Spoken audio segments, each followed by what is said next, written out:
Hello, c'est moi. Je sais que j'ai pas posté depuis longtemps. Et c'est pas cool. Mais sachez juste que j'avais un tas de trucs à faire. Je sais que c'est pas une excuse. Mais prenez-le comme ça, ok? Du coup, on revient à la normalité. Comptez les gens de Suisse, ça va pas changer. Du jour au lendemain.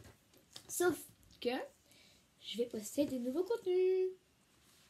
Alors, on va lire La Dame Blanche qui vient du Jura et qui est page 53. Donc, ok, c'est go, on y est. Prêt? Ok, c'est bon. La Dame Blanche. Jadis, les châteaux forts étaient assez nombreux en Ajoie.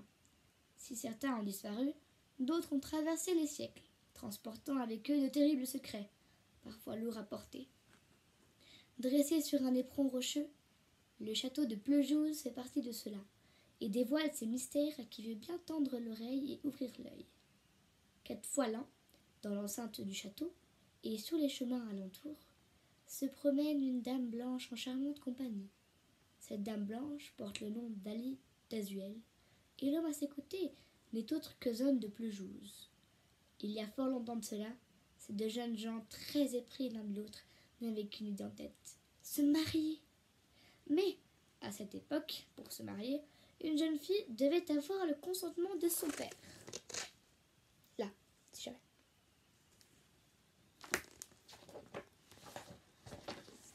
Certes, le père d'Ali n'avait rien contre Zone. Il était aimable, de bonne famille, il est vrai, très amoureux de sa fille qui lui rendait bien. Oui, mais voilà, le père d'Ali avait d'autres ambitions pour elle. Il espérait secrètement la marier à un homme puissant qui était un seigneur de Lorraine, le comte Robert de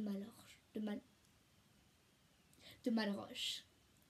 Il s'entretint donc avec lui en cachette, et dès lors que tout fut réglé, il annonça à sa fille la bonne nouvelle. Épouser le comte Robert de Malorche? Mais père, vous n'y songez pas, je ne l'aime pas. Je veux épouser mon bien-aimé Ozone de Pleujouse. Hélas, la belle Ali eut pleurer et supplier. Rien n'y fit. Son père refusa de changer d'avis. Pire même, il ordonna qu'on commence immédiatement les préparatifs de la cérémonie. En cachette, Ali d'Azuel retrouva Ozone de Pleujouse. Les larmes dans la voix, elle l'informa des projets de son père.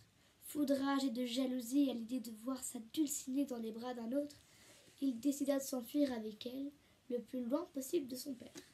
C'est ainsi que les amoureux, juchés sur leur monture, traversèrent au galop les campagnes de la joie. Hélas, ils furent bientôt rattrapés par les hommes du père d'Ali. Ozone défendit vaillamment sa fiancée, mais les hommes étaient trop nombreux. Cruels et insensibles, ils ne virent pas l'amour si fort qui unissait ces deux-là.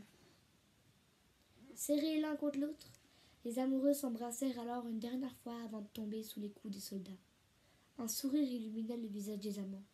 Ils savaient désormais que plus rien ne pourrait les séparer. Depuis ce jour tragique, nos deux fiancés reviennent en Ajoie 4 fois dans l'année. Éclairés par les rayons de lune, la dame blanche et son cavalier se promènent main dans la main. À voir leur silhouette enlacée, cela ne fait aucun doute. Ils s'aiment toujours comme au premier jour.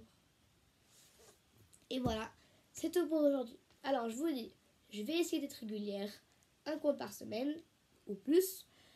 Mais sachez que j'ai 10 000 tests à préparer à l'école. Ils sont cruels parfois, hein. Et du coup, je peux pas vous l'assurer. Je vous promets d'essayer. Et dites-moi dans les commentaires si vous avez des livres qui pourraient vous plaire. Sachez que j'ai une étagère, non, 4 étagères remplies de livres. Alors, vous avez largement le choix. D'accord ? Bye bye. Et n'hésitez pas à vous abonner et à mettre un pouce bleu.